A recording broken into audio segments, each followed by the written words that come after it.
氣大力士。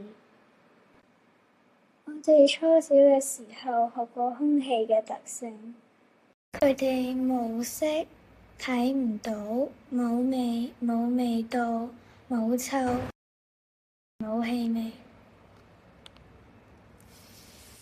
佢哋冇固定嘅形狀，但係可以用特定嘅容器載住佢哋。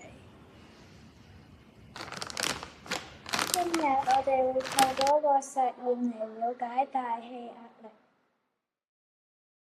實驗開始之前，我哋需要一個玻璃杯同埋一個較硬淨同埋較輕嘅膠杯蓋。一開始，我哋先要將我哋嘅杯填滿水。同學們，如果想一齊跟住做實驗，記住要喺星盤上面做。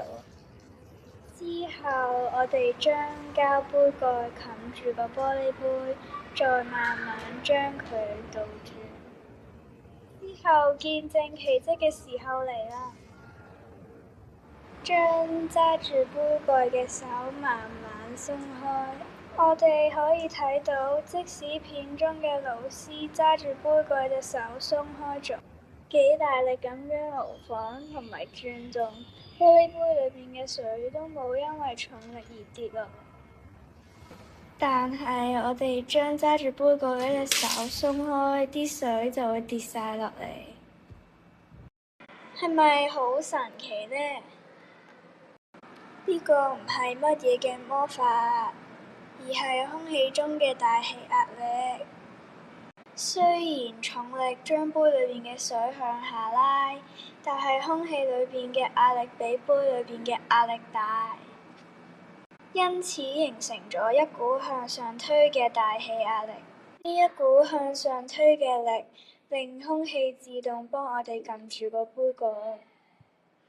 杯蓋上面嘅水因此冇跌落嚟。